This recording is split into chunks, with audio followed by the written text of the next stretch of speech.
Hello बेटा लोग, क्या हाल चाल है। आज मैं आपका जनरल का जो बचा हुआ पार्ट है या कह सकते हैं कि जो थोड़ा बहुत बचा हुआ था उसको मैं ख़त्म करूंगा। और आप जो है जनरल को यहाँ से देख करके आप सीख सकते हैं। क्लास 11th है, सीए फाउंडेशन है और भी कोई कॉम्पिटेटिव एग्जाम है जहाँ पे आपका जनरल का यूज होता है। तो चलते हम लोग फिर से स्टार्ट करते हैं, स्टार्ट टू एंड आज हम करेंगे। और इसके बाद हम जनरल की क्लासेस नहीं लेंगे, फिर कभी जरूरत पड़ेगी तो देखा जाएगा। ओके, तब तक के लिए अब आप इसी से काम चलाइए। आइए स्टार्ट करते हैं जनरल। हमने आपको सबसे पहले बताया था कि हमारा जो अकाउंट्स होता है, सबसे पहले हमने क्या बताया था, अकाउंट्स ये हमारा तीन होता है, पर्सनल, रियल और नॉमिनल। पर्सनल, रियल और नॉमिनल। पर्सनल के लिए मैंने बताया था नेम आएगा किसी भी प्लेस का, किसी पर्सन का और किसी भी इंस्टीट्यूशन का। तो personal account, name, person, place, institution. Real asset की वैल्यू जो मेजर कर पाते हैं, तो मेजर कर पाए तो असेट से रिलेटेड होगा, ये हमारा रियल अकाउंट्स की बात करता है। तो जब भी इसको आपको पहचानना है तो आपको असेट की बात करनी होगी यहाँ पे। और नॉमिनल बेटा all the expenses and losses, income and gain, सारे के सारे फायदा, सारे के सारे नुकसान। तो ये आपका तीन तरह का अकाउंट्स होता है। और पर्सनल में जनरल करना है तो जो रिसीव करेगा उसको डेबिट करना है, जो पे करेगा उसको क्रेडिट करना है। तो ऑल द रिसीवर्स आर क्या, डेबिटेड, एंड गिवर्स आर क्या, क्रेडिटेड। रियल में व्हाट कम्स इन, डेबिट, क्या आ रहा है आपके पास, debit, and what goes out, credit, क्या आ रहा है, डेबिट, क्या जा रहा है, क्रेडिट। इसमें सारे के सारे एक्सपेंसेस आपके क्या होंगे, डेबिट, एंड आपका इनकम या गेन क्या होगा, आपका क्रेडिट। तो ये तो हो गया रूल, ठीक है। और मैंने आपको बहुत सारे एंट्रीज भी बताई थी जो है पिछले क्लासेस में, आप वहां से भी देख सकते हैं। आगे हम बात कर रहे थे डिस्काउंट का दोस्तों। तो डिस्काउंट दो तरह का होता है, एक आपका होता है ट्रेड और एक आपका होता है कैश। और इसके बारे में बहुत सारी चर्चा हो चुकी है। ये आपके बिजनेस को एक्सटेंड करता है, इसकी एंट्री नहीं करनी होती है। और ये दो तरह का होता है, इसमें प्रॉम्प्ट कलेक्शन की बात करता है, तो प्रॉम्प्ट कलेक्शन तुरंत पैसे आपको मिलेंगे। तो ये एक अलाउड होता है और एक आपका रिसीव होता है। रिसीव हुआ तो आप क्रेडिट करोगे, अलाउ होगा तो आपको डेबिट करना है। तो आज हम आगे बढ़ते हैं, जो बचे हुए एंट्रीज थे उन पे और उन्हीं पे फोकस करेंगे और फिर धीरे धीरे इसको हम लोग खत्म कर लेंगे। तो सबसे पहले मैं एक क्वेश्चन लेता हूँ और ये वन ऑफ द बेस्ट कह सकते हैं। क्वेश्चन क्या है, x purchase goods, x purchase goods rupees 80,000, rupees 80,000, trade discount, trade discount 10% and cash discount 10%। तो क्वेश्चन क्या है आपका, बेटा कैलकुलेटर दीजिएगा।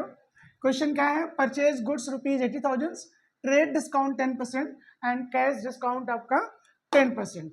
तो करना क्या है ऐसे क्वेश्चन में, कुछ नहीं, कितने का खरीदा था आपने, 80 का। तो 80 में से सबसे पहले ट्रेड डिस्काउंट को माइनस कर दो। तो ट्रेड डिस्काउंट आपका कितना परसेंट है, 10%। तो इसमें से 10% निकाल के माइनस करो तो आगे आपका कितना, 72। एंड देन आप कैश डिस्काउंट लगाओ इस पे। तो इसका आपका 10% फिर लगाना है क्योंकि ट्रेड डिस्काउंट का भी 10% था और कैश डिस्काउंट का भी 10% था। तो इसका आ गया कितना, 7200। एंड अगेन इसको आपको क्या कर देना है, 72,000 से माइनस कर देना है। तो जब आप माइनस कर देंगे 72,000 से तो आपका आ जाएगा 64,800। तो ये तो हो गया हमारा कैलकुलेशन का पार्ट। तो क्या करना है आपको, फर्स्ट स्टेप में फर्स्ट डिडक्ट क्या, ट्रेड डिस्काउंट, ट्रेड डिस्काउंट को माइनस करो पहले, एंड देन जो है उस पर कैश लगाओ और उसको भी माइनस करो और एंट्री पास करो। ऐसे आपको कैसे करना है, परचेज किया तो हमारे पास गुड्स आएगा, तो हम परचेज क्या करेंगे, परचेज अकाउंट डेबिट। अब देखो यहाँ पे 80 नहीं होगा, ट्रेड डिस्काउंट का एंट्री नहीं करते, ट्रेड को हटा के तो कितना बचा, ट्रेड को हटा के 72। तो आपको पहली एंट्री आपको करनी है जो परचेज की, किस पे करनी है, 72 से, 80 नहीं करना, याद रखना आपको, ट्रेड डिस्काउंट को हटाने के बाद। तो आपका हो जाएगा परचेज अकाउंट डेबिट टू, आपका कितना हो जाएगा ये 72,000 एंड टू कैश जो आपने पे किया। तो आपने पे कितना करा, to cash account 64,800। And how to calculate 64,800, 64,800 आएगा, 80 में से ट्रेड डिस्काउंट माइनस कर दिया, 72 आया। अब यही 72 पे करना है और वो कह रहा है कैश डिस्काउंट भी 10% आपको दे रहा है, प्रॉम्प्ट कलेक्शन होगा तुरंत आप उसको पे करोगे। तो आपका ये ट्रेड डिस्काउंट भी यहाँ से माइनस हो जाएगा। तो 7200 भी यहाँ से क्या कर देना आपको, माइनस। तो आ जाएगा कितना, 64,800। और ट्रेड का तो एंट्री नहीं होता, तो ट्रेड तो नहीं दिखा ना, लेकिन ट्रेड डिस्काउंट के अलावा जो कैश डिस्काउंट है 7200 का, इसकी एंट्री करनी है, ये आपको मिल रहा है, तो आप लिख दोगे डिस्काउंट रिसीव्ड। क्या लिख दोगे आप? Discount received account. कितना आपका? 7200। तो होप ये एंट्री आपकी क्लियर हो गई होगी, और नहीं होगी तो आप दोबारा देखिएगा तो समझ में आ जाएगा। अब अगला एंट्री हम लोग करते हैं इसे डिस्काउंट पे ही। अगर हमारा ये सेल होता, अभी तो हमने किया क्या? परचेज। अब हमारा सेल होता, तो सेम क्वेश्चन ले रहा हूं मैं। Sold goods rupees 80,000, trade discount 10% and cash discount 10% also. Same procedure वही लगाना है, पहले 80 में से आपको ट्रेड डिस्काउंट को माइनस करना है 10%, तो आपका आ जाएगा 72,000, एंड अगेन आपको 10% का कैश डिस्काउंट भी माइनस करना है, बट इस 72 पे आप 10% इस पे लगा दो कैश डिस्काउंट वाला, तो 7200 यहाँ से माइनस कर दो, फिर आपका वही 64,800 आ जाएगा, एंड देन आप एंट्री पास कर लो। होप ये कैलकुलेशन समझ में आ गई होगी, पीछे भी यही किया था हम लोगों ने। तो एंट्री आप पास कर लो, सेल होगा तो पैसा हमारे पास आएगा, तो कैश अकाउंट क्या करोगे आप? डेबिट करोगे। कितना? 64,800। अब यहाँ डिस्काउंट आप अलाउ कर रहे हो, तो आपका लॉस होगा तो डेबिट करना आपको 7200, एंड अगेन टू सेल। अब यहाँ पे आपका 72,000 होगा, ना कि 80, बिकॉज ऑफ ट्रेड डिस्काउंट का एंट्री नहीं होता है। होप ये एंट्री आपको समझ में आ गई होगी। अब हम इसकी टेक्निकल, सबसे टेक्निकल एंट्री लेते हैं, और ये एक ऐसी एंट्री है जो आपको बार बार सताती है और आज के बाद कभी भी नहीं सताएगी।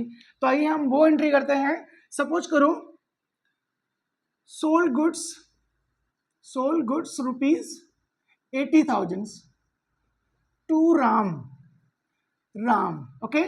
Trade discount 10%, cash discount also 10%। कह रहे हैं only 30% value received in cash. अब जरा ध्यान दीजिए इस पे, हमने कितने का गुड सोल्ड करा? 80 का। किसको किया? राम को। कितने परसेंट डिस्काउंट दिया? ट्रेड 10, कैश कितना? 10। लेकिन कह रहा है कि only 30% value received in cash, यानी अभी जो वैल्यू रिसीव हो रही है वो सिर्फ 30% हो रही है। यहाँ पे 1/2 भी हो सकता है, यहाँ पे 50% हो सकता है, यहाँ 80% हो सकता है, 90% होता है, कुछ भी हो सकता है, बट प्रोसीजर सेम रहेगा। हमने 30% ले लिया। चलो भाई, कुछ लोग कह रहे हैं नहीं सर थोड़ा सीधा कर लो इसको, तो चलो हम इसको 50% ले रहे हैं, तो 50% value received in cash. Okay, तो करना क्या आपको? इसमें एंट्री पास करनी है, सेल है ये। अब सबसे पहले आपको एंट्री जो पास करनी है, कैश अकाउंट डेबिट हमारे पास आएगा। हम यहाँ डिस्काउंट दे रहे होंगे तो डिस्काउंट अलाउड हो जाएगा, ये भी डेबिट हो जाएगा, और कुछ हिस्सा यहाँ पे आपका क्रेडिट पे हो रहा होगा। क्यों? क्योंकि 50% रिसीव्ड इन कैश, इसका मतलब 100% कोई चीज होती है, अगर 50% कैश में हो रहा है तो 50% किस पे? क्रेडिट पे, उधार पे। तो करना क्या है? एंट्री तो सेम आपको यही करना, cash account debit, discount account debit आपको करना है, एंड यहाँ पे डेटर बनाओ। यहाँ पे क्या बनाओ? Debtor account. अब यहाँ डेटर की जरूरत नहीं है, यहाँ पे राम दिया है तो आप राम कर दो, तो राम डेबिट। डेटर की जगह क्या लिख दोगे आप? राम डेबिट। ये उधार वाला पोर्शन होगा, ये क्रेडिट वाला पोर्शन होगा, एंड टू सेल। अब एंट्री क्या करनी है आपको? तो करनी है, वो तो पता चले गया।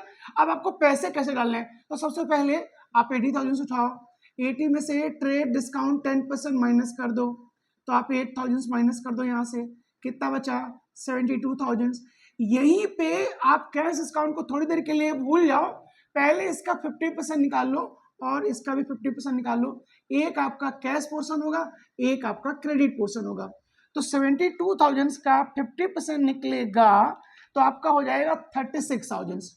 ये हो गया 36,000 और ये भी हो गया 36,000।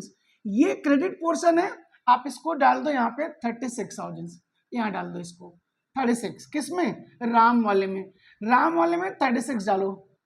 ओके, सोल्ड में आपका जो सेल हुआ है यहाँ तो आप 72,000 डालोगे, यहाँ पे आपका 72,000 डालोगे। अब बाकी एक बात याद रखना, जो क्रेडिट परचेज या सेल होगा उस पे कैश डिस्काउंट नहीं लगेगा, लेकिन जो कैश होगा उस पे कैश डिस्काउंट लगेगा। यानी ये जो 10% है ये 72 पे नहीं लग के ये 36,000 पे लगेगा। किस पे लगेगा? 36 पे। तो 36 का 10% निकालोगे तो आ जाएगा 3600। तो यहाँ लिख दोगे आप 3600 और हमको चाहिए 36 और 3600 मिलेगा नहीं तो हमको मिलेगा 32,400। अगेन मैं इसको आपको समझा दूं क्योंकि यही एक एंट्री है जो आपके पूरे जनरल में आपको परेशान करती है और आज के बाद नहीं करेगी। क्वेश्चन फिर से समझो। 80,000 का हमने सोल्व करा, राम को डन, ट्रेड डिस्काउंट दिया वो भी डन, कैश डिस्काउंट दिया वो भी डन, कह रहा है 50% वैल्यू रिसीव्ड इन कैश। तो सबसे पहले 80 को उठाओ, उसको दो पार्ट्स में बांटो, अभी नहीं, ट्रेड डिस्काउंट देने के बाद। तो दो पार्ट्स में बांटना है लेकिन ट्रेड के बाद, ट्रेड के बाद याद रखिएगा, आफ्टर ट्रेड डिस्काउंट अलाउ करने के। ओके, अब क्या करना है आपको? ट्रेड डिस्काउंट अलाउ कर दो तो आ गया आपका 72 and 72 segregated in two parts, 50% in cash and 50% in credit, 50% in cash and 50% in credit। तो क्रेडिट वाले को आप जो है डेटर्स में डाल दो, डेटर्स में डाल दो। तो राम डेबिट कर दो 36,000। अब जो कैश पोर्शन हुआ उस पे कैश डिस्काउंट लगेगा। तो कंसेप्ट बना लो, cash discount allowed only on received portion या पेड पोर्शन। तो रिसीव पोर्शन हमारा क्या है? 50%। तो cash discount allowed on only 36,000 rupees, ना कि 72 पे, बिकॉज 50% रिसीव हुआ। यहाँ 50 की जगह 30 हो सकता है, आप यहाँ 30 लगा लेना, यहाँ 70 लगा देना। यहाँ 1/3 हो सकता है तो यहाँ 1/3, यहाँ 2/3। ओके, तो ये हमारा आ गया 3600। ये अब इसमें से 10% जब 3600 माइनस कर दोगे तो आपका आ जाएगा 32,400। तो एंट्री क्या हो जाएगा?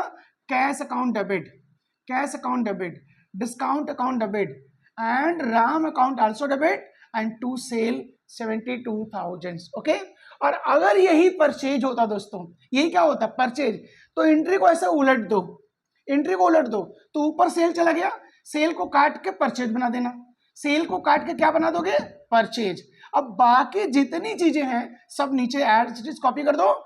बस डेटर अगर लिखना तो डेटर की जगह आप क्रेडिटर लिख देना, क्योंकि परचेज में क्या होता है? क्रेडिटर होता है। तो मैं आपको ये एंट्री करके फिर से दिखा देता हूं कैसे आप सेल की जगह परचेज होगा। तो अभी हमने सेल का एंट्री कर लिया, अब हम परचेज की एंट्री पास करते हैं। सेम क्वेश्चन को हम लोग परचेज पे करते हैं। वही 80,000 का सेल था, अब यहाँ 80,000 का परचेज हो गया। वही ट्रेड डिस्काउंट 10% का था, वही कैश डिस्काउंट भी 10% का था, और वही आपका 50% रिसीव्ड इन कैश। ओके, तो यहाँ पे रिसीव नहीं होगा, यहाँ पे तो क्या होगा? पे होगा, क्योंकि हमने 80 का क्या किया है? परचेज। ओके, तो क्या एंट्री हो जाएगी? एंट्री हो जाएगी purchase account debit, purchase account debit कितना? 72,000। कैसे आया? अरे 80 में से 10% माइनस करो, बस हो गया। कितना? 72। अब इस 72 के दो हिस्से कर लो, एक 50% और एक 50%। 50% कैश हो गया तो 36,000 कैश हो गया, और 36 हमारा क्या हो गया? क्रेडिट। तो क्रेडिट वाले को यहाँ पे क्रेडिटर बना लो। क्या बना लो आप? क्रेडिटर बना लो। राम था यहाँ पे तो आप राम अकाउंट कर दो, तो राम को क्रेडिट कर दो कितने से? 36,000 से। परचेज डेबिट कितना कर दोगे आप? 72। अब मेरे को डिस्काउंट मिलेगा तो यहाँ पे मैं डिस्काउंट रिसीव करूंगा, कितना? इसी पे 10% लगेगा जो कैश रिसीव किया, यानी 3600। तो 3600 का रिसीव कर लो, 3600 का रिसीव कर लो, ये आपका हो गया 36। ओके, 36 हो गया। उसके बाद आपका 2 पे कर दोगे कैश। कैश कितना पे करोगे? वही 36,000 देना था टोटल, और उसमें से 3600 का आपको मिल गया क्या? डिस्काउंट। तो कितना आप दोगे? कितना दोगे? 32,400। तो ये आप वर्किंग में दिखा देना, तो मैं यहाँ से इसको डिलीट कर दे रहा हूँ ताकि आपको थोड़ा सा साफ सुथरा दिखे क्या किया गया है। तो क्या किया हमने? एक क्वेश्चन लिया, 80,000 का परचेज था, 50% received in cash, 10% discount, 10% cash discount. तो सबसे पहले 80 में से 10% हटा दो, आ गया 72।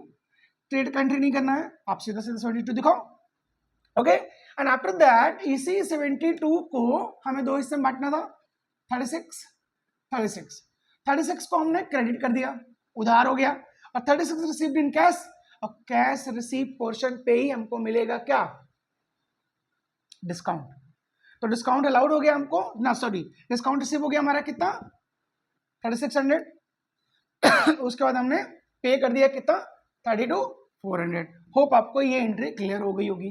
अब हमारा एक एंट्री है जो आपको बिना समझे आपको नहीं जाना यहां से, और वो एंट्री है ओपनिंग एंट्री। क्या है आपका ओपनिंग एंट्री? क्या है ये ओपनिंग एंट्री का कंसेप्ट? कुछ नहीं है, कुछ नहीं है, सारे के सारे एसेट डेबिट करो, ऑल एसेट्स डेबिट, उसके रिस्पेक्टिव नाम के साथ लिखना, land, building, furniture, plant, machine, all assets क्या debit, okay. And to all the liability, all liability, सारे लाइबिलिटी को क्लियर कर दो, असेट डेबिट, सिंपल एंट्री हो गया, asset account debit to liability account. अब सपोज असेट हो गया टोटल 10, लाइबिलिटी हो गया 2, तो नीचे कितना कम आ रहा है उसको डाल दो कैपिटल अकाउंट में, तो कितना कम आ गया आपका 8। ये तब आप डालोगे जब क्वेश्चन में कैपिटल दिया नहीं होगा तब।